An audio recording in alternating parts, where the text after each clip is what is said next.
সম্প্রতি মার্কিন কংগ্রেসে ১৯৭১ সালে বাংলাদেশে পাকিস্তানি হানাদার বাহিনীর গণহত্যার বিচার এবং স্বীকৃতি চেয়ে প্রস্তাব করেন কংগ্রেসম্যান গ্রেগ ল্যান্ডসম্যান। একই সঙ্গে যুক্তরাষ্ট্রের প্রেসিডেন্টকে পাকিস্তানি বাহিনী এবং তাদের সহযোগীদের মানবতাবিরোধী অপরাধ, যুদ্ধাপরাধ ও গণহত্যার দায়ে আনুষ্ঠানিক স্বীকৃতি দেওয়ার আহ্বান জানানো হয়।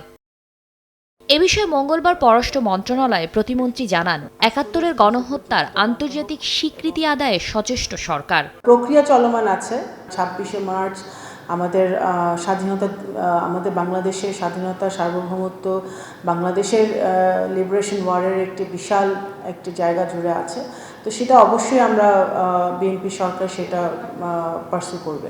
মধ্যপ্রাচ্য সংঘাতে দেশে জ্বালানি মজুদ স্বাভাবিক রাখতে বিভিন্ন দেশের সঙ্গে আলোচনা চালিয়ে যাচ্ছে সরকার। শামা ওবায়েদ জানান, আমদানির বিষয়ে ইতিবাচক সাড়া দিয়েছে ভারত। জ্বালানি মন্ত্রণালয় ভালো বলতে পারবে। আমরা যতদূর জানি এটা গ্রিন সিগন্যাল আমরা পেয়েছি। মার্কিন বাণিজ্য চুক্তি নিয়ে সংসদে আলোচনার পাশাপাশি প্রয়োজনে আবারও ওয়াশিংটনের সঙ্গে আলোচনা হতে পারে বলে জানান প্রতিমন্ত্রী।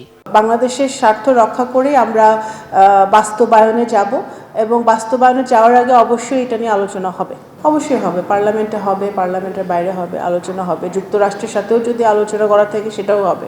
শামা ওবায়েদ বলেন, যে প্রবাসীরা অনিরাপদ বোধ করবেন তাদেরকে চার্টার্ড ফ্লাইটে দেশে আনতে প্রস্তুত সরকার। চার্টার্ড ফ্লাইটে করে আমরা তাদেরকে ফেরত নিয়ে আসবো। শাতিলা শারমিন, সময় সংবাদ, ঢাকা।